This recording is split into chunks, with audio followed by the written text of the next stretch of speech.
제가 A라는 사람한테 돈을 빌려주고 그 사람으로부터 언제까지 갚겠다고 했으나 실제로 그 돈을 받지는 못했습니다. 과연 이 내용은 사기일까요? 아니면 사기가 아닐까요?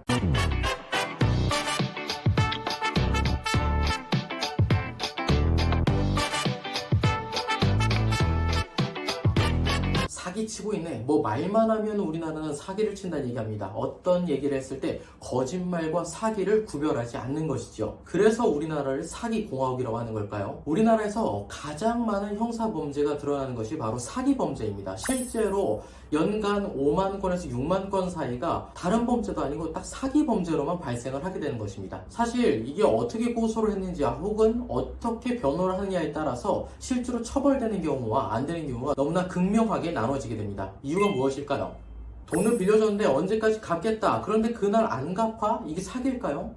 혹은 내가 물건을 샀는데 이날까지 배송을 해주기로 했었는데 그 배송이 오지 않았어. 그리고 심지어 그때까지 물건을 보내지 않았어. 이 경우에는 사기가 될까요? 민사와 형사를 교묘하게 줄타는 사기. 어떻게 보면 민사로 볼 수도 있고 어떻게 보면 형사로 볼 수 있는 이런 사기이기 때문에 실제로 처벌받는 사례라든지 혹은 사기꾼을 검거하는 사례는 점점 시간이 흘러갈수록 줄어들고 있는 상황입니다. 사기라는 것은 기본적으로 거짓말을 했다는 의미가 아닙니다. 실제로 누군가를 속이고 그 속인 걸로 인해서 착오에 빠지게 되고 그 착오에 빠진 상태에서 그 사람이 처분을 하게 되며 그 처분이 그 사람의 이익으로 들어갔을 때 그리고 이런 일련의 모든 행위가 인과관계가 있을 때만 우리는 사기라고 하는 것입니다. 누군가의 돈을 속여서 편취한 행위 이걸 우리는 사기라고 하고 이 경우에만 우리가 처벌을 할 수 있는 것이라고 생각하시면 될 것 같습니다.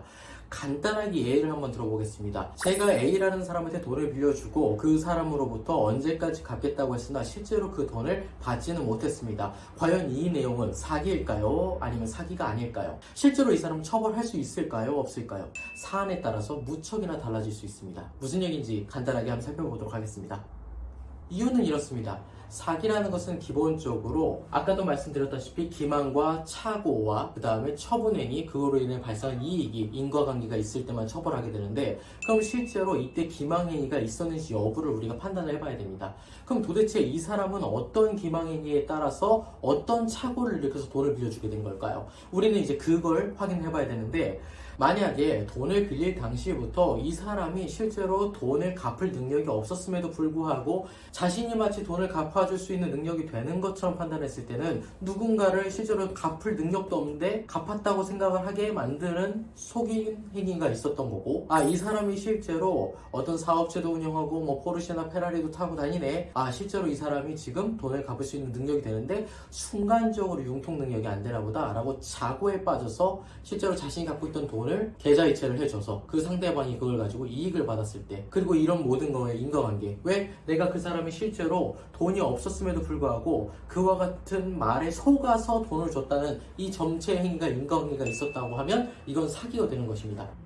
그런데 문제는요, 이런 기망행위가 애매할 때가 있어요. 어떤 경우냐면 지금 내가 돈을 갚을 능력이 있어요. 근데 그게 이제 다툼의 포인트가 되겠지만 어쨌든 내가 돈을 갚을 능력은 되는데 그때 당시에 실제로 조금 힘들었던 건 사실이야. 그리고 이 고비만 넘기면 내가 충분히 돈을 갚을 수 있는 능력이 됐어. 따라서 자신은 실제로 기망행위를 한 것이 아니고 그 사람을 착오를 만들려고 했었던 것도 아니고 실제로 처분해서 이익을 자신이 받긴 했었으나 기망행위와 착오가 존재하지 않기 때문에 이건 사기가 아니다 라고 주장할 수도 있는 것입니다. 이렇게 되면 사실상 자신이 돈을 빌려주고 나서 제때 못 갚았다는 그거에 대해서 민사적인 책임만 지면 되는 채무 불이행 문제로 끝나게 되는 것입니다. 이해가 가십니까? 왜 경찰이나 검사님 혹은 변호사님들께서 사기에 대해서 유무죄에서 함부로 판단을 하지 못하는 것인지 간단하게 이해가 되실 거라고 생각합니다. 사기가 어려운 이유는요, 이게 민사와 형사를 교묘하게 줄탄다는 의미가 바로 이것입니다.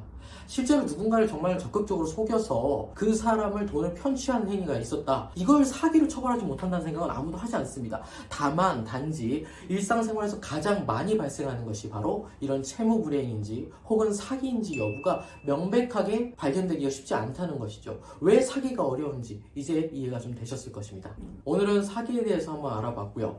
일단은 고소 여부와 혹은 형사 무혐의나 무죄에 대한 여부는 사실 대부분이 이런 기망 기망행위와 착오가 실제로 존재했는지 여부에 따라서 많이 발생하게 되며 실제로 그에 인과관계가 있는지 여부도 많이 다툼을 하게 됩니다. 고소사건 같은 경우는 그 사람이 실제로 자신을 확실히 기망했다는 내용을 입증하는 방식으로 혹은 변호하는 입장이라면 그때 내가 했었던 그 행동이라든지 이런 부분이 전혀 기망과는 상관없다는 식으로 아주 미묘하게 같은 구성 요건을 가지고 이렇게 다툼이 발생한다고 생각하시면 될 것 같습니다. 사기 사건도 요 근래 좀 많이 들어오고 있는 편입니다. 가장 기본적으로는 삶이 좀 팍팍하고 어려우시다 보니까 실제 누군가한테 돈을 대여해 주거나 혹은 누군가한테 돈을 빌리거나 하는 상황에서 자신도 모르는 상황에 사기로 고소가 되거나 혹은 사기로 고소를 해야 되는 상황들이 많이 발생하는 것 같습니다.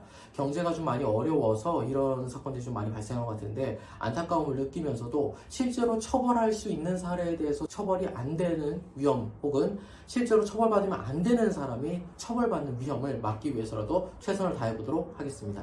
법률사무소 니키였고요. 오늘은 간단하게 사기에 대해서 알아보는 시간을 가졌습니다. 감사합니다.